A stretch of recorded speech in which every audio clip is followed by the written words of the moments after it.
Hi guys! So, eto, nandito kami sa underpass. Bumaba kami ng jeep. Dito kami ngayon sa Loton at naglakad kami sa underpass. Then, ito nga yung makikita mo, sobrang ganda ng mga murals niya at mga paintings doon sa ilalim.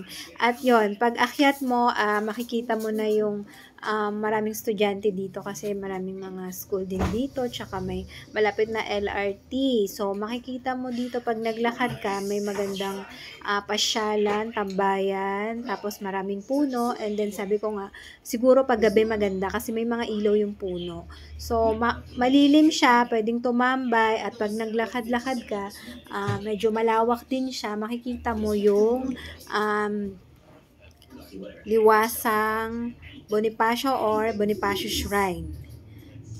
So, ayun. Meron din siyang coffee shop na napaka parang ang ganda din na mukhang cozy.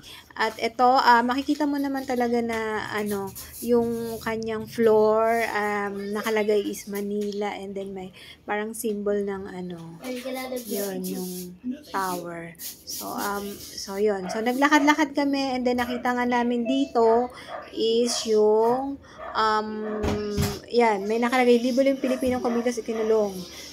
Hindi ko masyadong nabasa. So, ayun. Sumakay na kami punta kami ng Central Terminal. Sumakay na kami ng LRT. At ito, papunta na ito sa Pasay, kung saan mag-work yung husband ko. Ako naman ay pupunta sa monumento para umuwi ng Bulacan. So, yon ang short but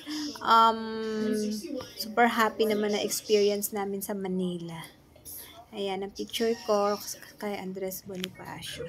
Yun lang, guys. Okay. Okay.